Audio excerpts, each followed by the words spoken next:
여러분 안녕하십니까? 젊은이들 사이에 인생 사진을 찍는 것이 유행입니다. 젊은이들 말을 들어보면 단순히 기분을 좋게 하려고 찍는다고 합니다.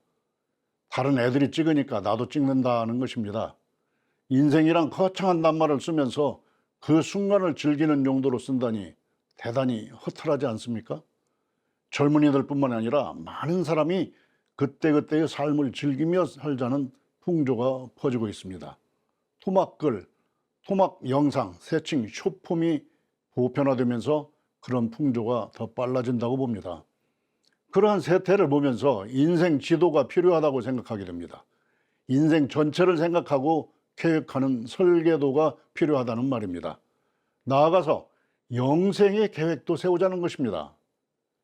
먼저 지도 이야기를 해보겠습니다. 택시 운전을 하려면 자격 시험을 통과해야 합니다.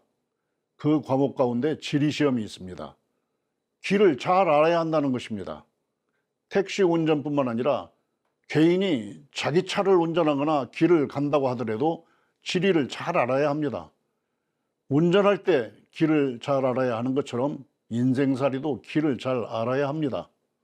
오늘날은 택시 운전사들뿐만 아니라 모든 사람이 똑똑 손전화에 심어져 있는 길 안내기를 가지고 다니지 않습니까?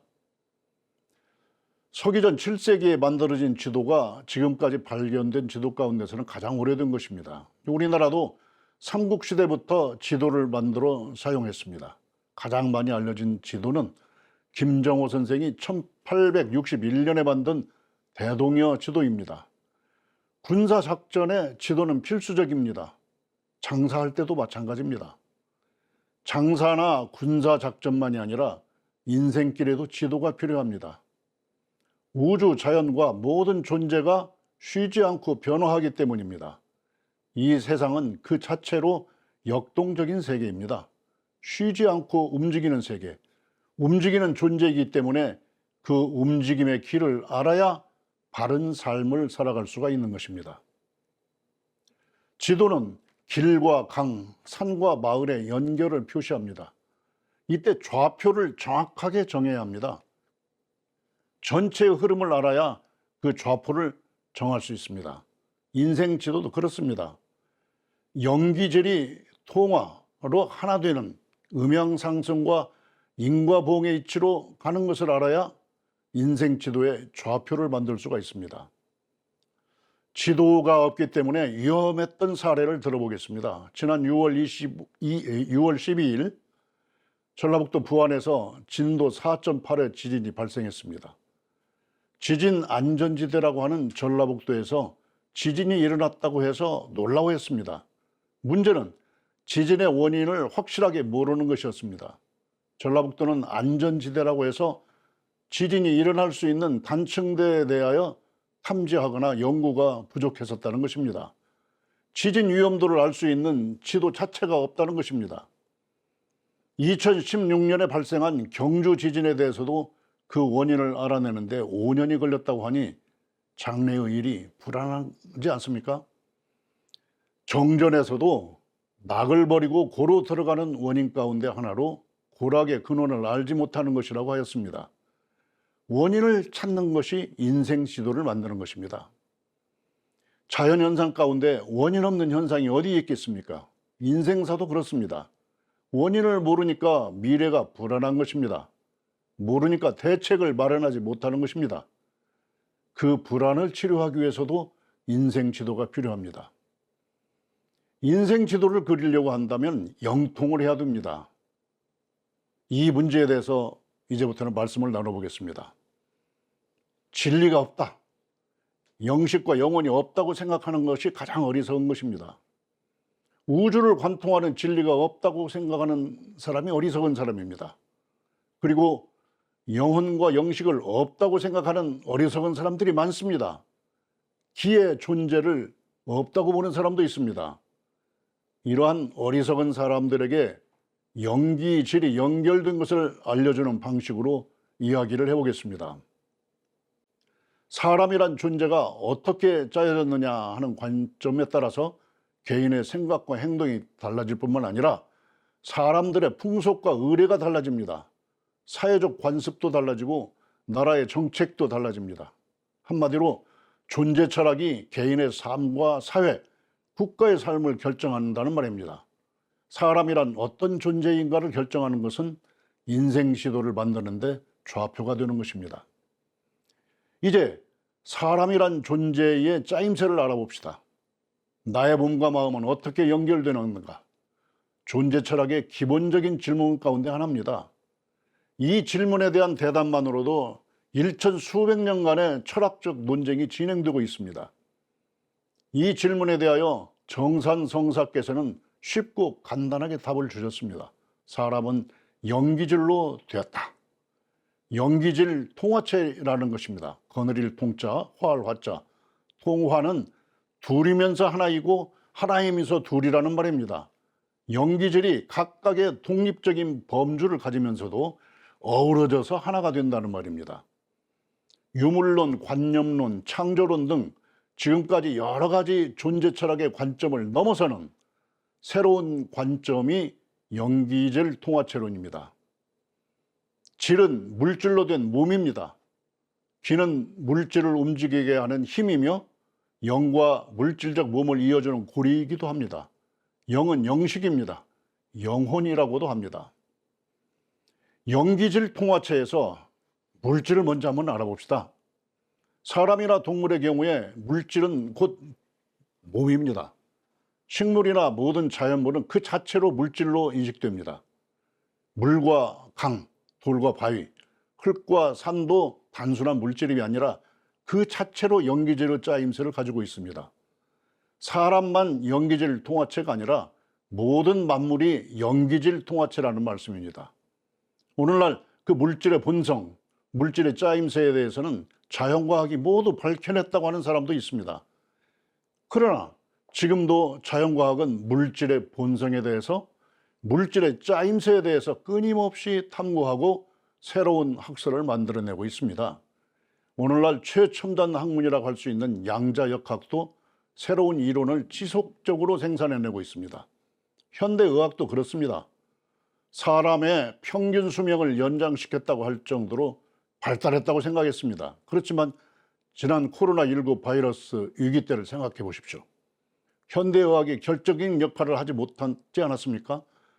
입마개 하고 손 잘 씻으며 사람 많이 모이는 곳에 가지 말라는 것이 1차적으로 공지한 최선의 방책 아니었습니까? 그러나 옛날에 비해서 자연과학이 물질의 본성과 짜임새에 대해서 더 많은 것을 알아낸 것은 사실입니다. 사람의 몸에 대해서도 더 많은 것을 알아냈습니다. 유전자의 짜임새를 알아냈고 새로운 약을 만들어냈고 새로운 의료기구와 질병의 치료 방법을 개발한 것도 사실입니다. 그러나 아직도 모르는 것이 많습니다. 영기질 통화체론이 새로운 답을 줄 것입니다. 물질에 대해서 우리 얘기 한번 해봅시다. 우리나라 옛 조상들이나 아시아 사람들은 모든 물질이 죽어있는 사물이 아니라고 봤습니다.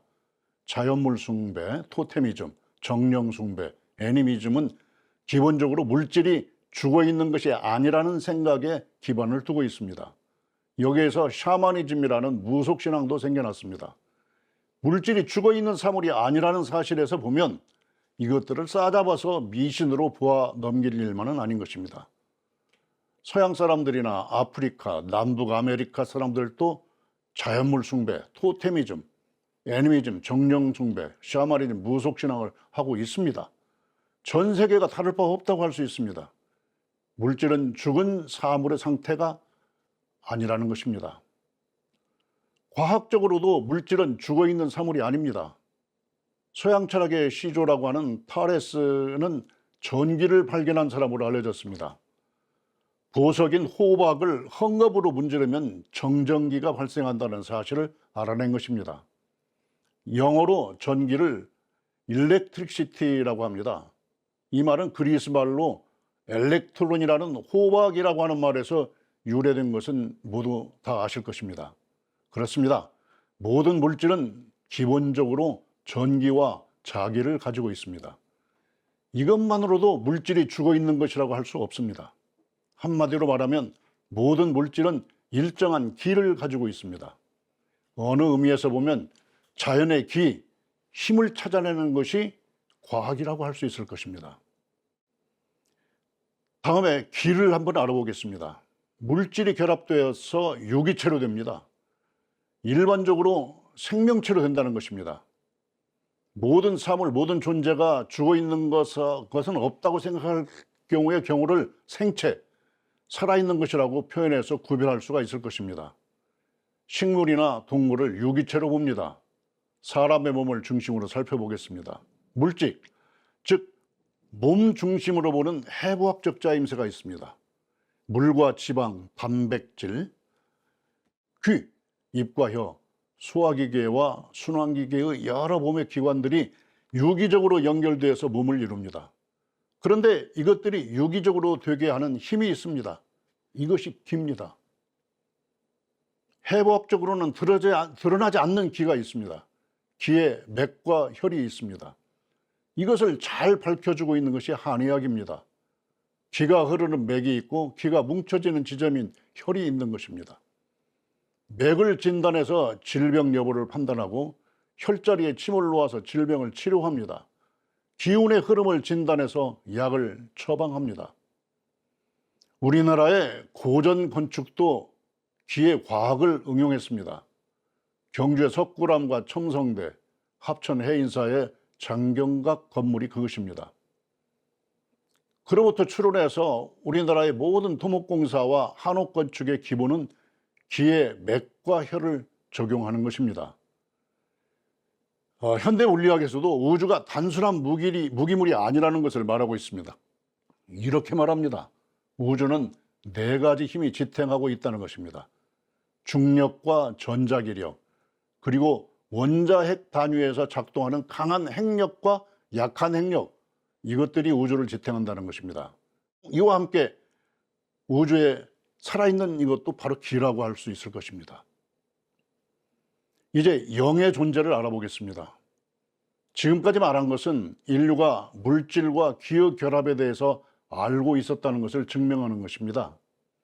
그런데 물질과 기가 결합된 영식과 영혼에 대해서는 지금도 없다고 생각하는 사람들이 많습니다. 모든 자연현상의 변화는 인과보험과 음양상승의 이치에 따라서 이루어지는 것을 다 아실 것입니다. 이때 인과보험은 자연인과를 말합니다. 자연과학이 밝힌 바의 인과원리도 여기에 속합니다. 자연물에 인과보험과 음양상승의 원리가 입력되어 있다고 할 수 있습니다. 생장쇠멸, 성주괴공하는 원리가 만물에 입력되어 있는 것입니다. 그것이 근본식입니다. 우리가 무기물로 알고 있는 돌과 바위, 흙과 물, 이러한 것들이 근본식을 가지고 있습니다. 이것이 모든 무기물이 갖고 있는 영입니다. 유기체는 유기체로 움직이게 하는 또 원리가 또 입력되어 있습니다. 여기서도 역시 음양상승과 인과보응의 원리가 입력되어 있습니다. 여기에 하나 더해지는 것이 있습니다. 행위인과입니다. 사생의 심신작용에 따라서 적용되는 인과원리가 되겠습니다. 이러한 원리대로 돌아가도록 입력되어 있는 것이 영식입니다. 근본식은 수동적인 차원입니다. 그리고 영식은 능동적인 차원인 것입니다. 능동적이라는 것은 행위하는 사람이 심신작용을 하기 때문입니다. 심신작용은 법칙대로 하는 것이 아니라 행위를 하는 사람의 능동적인 의지와 감정작용으로 만들어지기 때문입니다. 테란 수파의 사생 가운데 사람이 가장 자유롭게 심신작용을 합니다. 그래서 가장 능동적인 영식을 가지고 있다고 할 것입니다. 영혼을 영식이라고 하는 것은 근본식이 깨어나는 것과 생력, 기운이 살아나는 것이 동시에 일어나기 때문입니다. 즉, 식의 작용이 일어나지 않으면 생기가 살아나지 않는다는 말입니다. 그래서 영혼과 영식이 같은 말이 됩니다. 인식과 동시에 생기가 살아납니다는 그런 말씀입니다. 한자로 표현하면 식즉 생기. 소태산 성종께서 깨달음과 동시에 병든 몸이 씻은 듯이 바로 회복되지 않았습니까? 사례가 바로 그것입니다. 유식학에서는 이것을 아뢰야식이라고 합니다. 산스크리트 말로 알라야 미즈냐나를 중국 사람들이 소리나는 대로 적은 것입니다. 아르야식을 우리식으로 번역하면 영식이라고 할 수 있을 것입니다. 아르야식을 심리학에서 말하는 무의식이나 잠재의식과 비슷한 개념이다 라고 말하는 사람들도 있습니다. 그건 아닙니다. 심리학에서 말하는 무의식은 영기질 통화체론으로 보면 기회작용에 해당됩니다. 기식이라고 할 수가 있을 것입니다. 기회작용에 입력되어 있는 근본 원리인 것입니다. 영식은 물질인 몸과 기의 활동이 암호화, 엔코딩된 것입니다. 질기영으로 가는 과정은 암호화 과정입니다. 그리고 영기질로 가는 과정은 복호화 과정, 디코딩되는 과정입니다. 물질은 보이는 세계지만 기와 영은 보이지 않는 세계입니다. 그러한 세계를 어떻게 알아낼 것입니까? 영기질은 서로 얽혀 있습니다. 통화의 개념으로 말하면 영기질은 하나이면서 셋이고 셋이면서 하나입니다. 영식이라고 하는 한편 기식이라고도 합니다. 영기라고 하는 한편 기령이라고도 합니다. 물론 얽혀있는 영과 기는 물질인 몸과 함께 얽혀져 있는 것입니다. 영기질이 한 덩어리로 얽혀있다는 말입니다. 한의학을 포함한 동아시아의 과학은 물질과 기의 얽힘을 알게 해주었습니다. 그러나 영식과 영혼과 관계 얽힘을 지금도 이해하지 못하고 있습니다. 오히려 영혼, 영식의 존재 자체를 알지 못하거나 부정하는 것을 과학이다 이렇게 생각하는 사람이 있습니다. 합리적인 사람은 영혼이나 영식을 말하지 않는다는 생각도 퍼져 있습니다. 그러나 영의 존재를 확실하게 알아야만 사람이란 존재 자체를 완전하게 알 수 있다는 것을 알아야 합니다. 영의 존재에 대해 생소하게 생각하는 사람들이 영의 존재를 알려고 한다면 우선 쉬운 길부터 알아볼 수가 있습니다. 그것은 몸과 기의 활동으로부터 추론해 보는 것입니다. 몸이 기와 얽혀 있기 때문입니다. 보이는 몸의 활동과 살아가는 방식과 모습을 보면서 보이지 않는 기와 영의 흐름을 알게 되는 것입니다. 현상으로부터 법칙을 찾아내는 방법입니다. 균화법이라고 부르는 방법입니다. 유학적으로 얘기하면 경물치지의 방법입니다. 사물 속에서 이치를 찾아내는 방법입니다. 흔히 나쁜 일을 당할 때 전생에 업보라고 말합니다. 좋은 일을 당할 때도 전생에 복을 많이 지었는가 보다 이렇게 말합니다. 전후생 이야기는 영혼과 영식을 존재하지 않으면 할 수 없는 이야기입니다. 우리나라 사람들의 잠재의식에 3세 윤회를 믿고 있는 표현이다 이렇게 말할 수도 있습니다. 영의 상태도 몸의 움직임, 그 사람의 행동을 보고 추론할 수가 있는 것입니다. 그러나 깨달은 사람은 영의 존재를 곧바로 알게 됩니다. 영혼, 영식의 존재를 직접 알려면 깨달아야 합니다. 깨닫기 위해서는 수양, 연구, 취사에 세발 동식 공부를 해야 됩니다. 이것이 소태산 공부법의 원만한 방법입니다. 숨쉬기와 선 공부, 의도와 성리, 사리 연구, 음양상승과 인과보응의 원리대로 바르게 실천하는 것입니다. 이것이 영기질이 하나로 얽힌 대로 공부하는 방법입니다. 또 이렇게 공부하면 영기질이 하나로 이어진 것을 알게 된다는 것입니다. 만물의 영장인 사람은 옛날부터 기도하고 의례를 행하며 수행을 했다고 할 수 있습니다. 구석기 시대의 둥글벽화나 신석기 시대의 유적인 암곽화는 기도의 의미로 그렸다고 전해집니다. 기도 의례를 행할 때는 희생물을 바쳤습니다. 구석기 유적에서 발견된 꽃가루 유물이 그것을 말해주고 있습니다. 가장 깨끗하고 순수한 것을 바쳤습니다. 사람을 제물로 바친 역사도 있고 사람 대신 동물을 제물로 바친 역사도 있습니다. 오늘날도 돼지머리 놓고 고사 지내는 풍습이 있지 않습니까? 지금도 지속되는 역사인 것입니다. 그러나 가장 중요한 것은 사람의 몸과 마음을 깨끗하게 하는 것입니다. 제의를 행할 때 금기사항이 많지 않습니까? 그것이 가장 초보적인 수행입니다. 다시 말하면 의례와 수행은 서로 필수적인 연관관계를 가진 것이라고 할 수 있습니다. 한마디로 기도와 수행을 하면서 영적 체험을 하고 영적 존재를 쉽게 깨닫게 된다는 말입니다. 그 원리를 지금부터 한번 얘기해 보겠습니다. 기도하고 수행해서 영식, 영혼을 알게 되는 원리를 알아보자는 말입니다. 추론의 방법이 아니고 직과르로 영기질의 얽힘을 깨닫고 체험하는 원리가 되겠습니다. 영기질의 얽힘은 파장으로 되어 있습니다. 물질의 파장에 대해서는 물리학이 밝히고 있습니다. 양자역학이 밝히는 파립자설, 즉 물질이 입자이면서 파동이고 파동이면서 입자라는 이론은 오늘날 인류에게 가장 강한 설득력을 가지고 현대의 디지털 과학기술을 끌고 나가고 있습니다. 몸의 파장을 기와 영의 파장과 일치시켜서 기와 영을 실체에 참여하고 알아낼 수 있게 한다는 것입니다. 파장을 일치시키는 것은 직관이나 추론의 방법이 아닌 다른 차원의 인식입니다. 처음과 끝을 동시에 아는 것입니다. 영기질을 동시에 아는 것입니다. 이것이 대각, 즉 큰 깨달음입니다. 파장을 일치시키는 것은 전파통신의 그것과 같습니다. 주파수가 일치해야만 텔레비전을 보고 라디오를 들을 수 있고 통신을 할 수 있지 않습니까? 파장이 일치하지 않으면 인식 범위에서 벗어난다는 것은 상식입니다. 사람이 볼 수 있는 파장, 들을 수 있는 파장과 동물들이 보거나 들을 수 있는 파장이 다르다는 것은 우리가 다 아는 일입니다.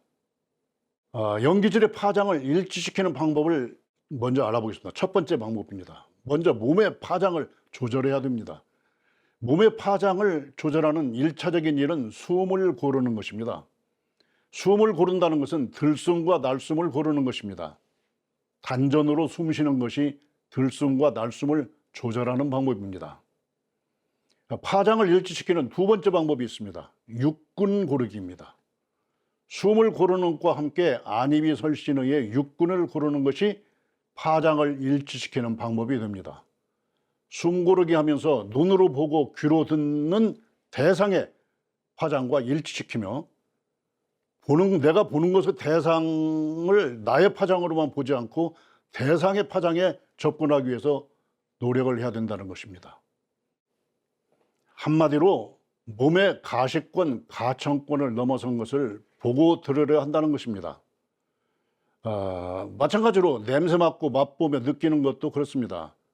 몸의 코, 혀, 그리고 몸 전체로 느낄 수 있는 범위 밖의 냄새와 맛과 촉감, 움직임을 체험하라는 것입니다. 그리고 생각하는 것도 그렇습니다. 안이비설신의 오근에 대응하는 생각이 아닌 오근을 벗어난 것을 생각하는 것입니다. 사람의 육군은 우주의 육군에 비하여 제한적이고 부분적인 것입니다. 그 제한적이고 부분적인 것을 벗어나서 우주의 육군을 보고 체험하자는 것입니다. 이것이 일원상 법어의 가르침입니다. 원상은 육군을 사용할 때 쓰는 것이니 원만 구족하고 지공무사한 것이라는 말씀입니다. 파장을 일치시키는 세 번째 방법을 알아보도록 하겠습니다. 그것은 음양오행의 상생상극을 고른다는 것입니다. 이 육군을 벗어나서 대상 그 자체에 몰입할 수 있는 방법이 뭐냐? 그것은 육군 고르기를 하는 구체적인 방법이 무엇인가? 이것은 기를 조절하는 것입니다. 기를 조절하는 것은 음양오행의 운동을 고르는 것입니다. 그리고 음양오행의 운동을 고르는 것은 오행의 상생상극을 조절하는 것입니다. 금목수와 토의 각 기운이 상생하거나 상극하는 관계가 있습니다. 상생이라고 하는 것은 목은 화를 생하고 화는 토를 생하고 토는 금을, 그리고 금은 수를 생하고 수는 목을 생하는 것입니다. 상극이라는 것은 수는 화를 이기고 화는 금을, 그리고 금은 목을, 그리고 목은 토를, 토는 수를 이긴다는 것입니다. 단전으로 숨쉬기는 오행의 상생상극하는 수련입니다.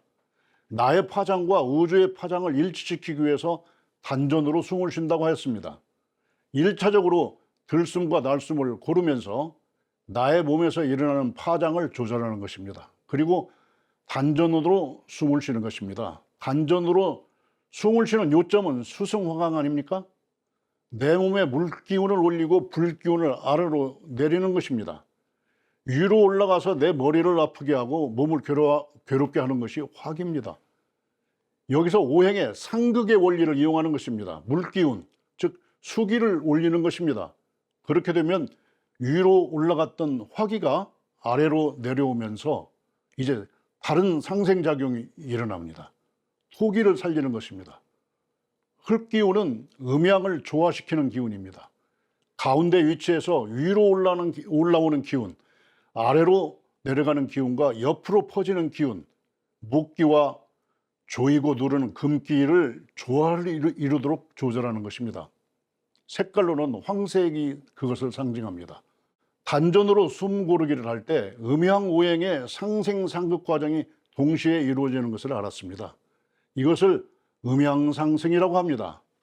숨을 고를 때와 마찬가지로 육근을 사용할 때 음양오행의 상생상극 원리를 적용해서 사용한다면 육안으로 보이지 않는 기와 영의 세계가 열립니다. 이런 의미에서 완전한 단전 숨쉬기는 우주 단전 숨쉬기입니다. 우주 전체가 커다란 하나의 단전이라는 점에서 천단지전이라고 하고 천단지전 숨쉬기라고 합니다. 천단지전 숨쉬기를 하면 음양오행이 바르게 조화돼서 진공묘유의 상태에 들어갑니다. 절대부, 절대공이라고 하지 않고 진공이라고 하는 것은 그 자체로 묘유이기 때문입니다. 진공 속에서 영과 기가 움직이면서 물질적인 세계와 얽혀 있는 것입니다. 이것을 진공묘유라고 합니다. 영식, 영혼, 기식, 기령으로 존재하기 때문에 진공 그 자체로 공정영지에 광명이 있다고 하는 것입니다. 영기질은 하나로 얽히려는 본성이 있습니다. 정산성사의 말씀입니다. 물이 언제나 아래로 흐르는 본성이 있는 것처럼 영혼이 육신에서 벗어나면 새 몸을 받으려는 기질이 있다는 말씀입니다. 쉽게 말하면 이것이 전생윤회의 원리입니다. 이 생에는 이 몸으로 끝나더라도 나의 영과 기는 유전되어서 다음 생에 새로운 몸을 만나서 새로운 삶을 산다는 것입니다. 그렇기 때문에 영기질 통화체를 체인하게 되면 이번 생의 인생지도만이 아니라 영생지도까지 만들 수 있게 됩니다. 영식, 영혼, 기식, 기령이 가는 길을 알게 되기 때문인 것입니다. 영로, 기로 이것을 확실하게 깨달아서 영맥을 뚫고 인생지도, 영생지도를 만드시기 바랍니다. 감사합니다.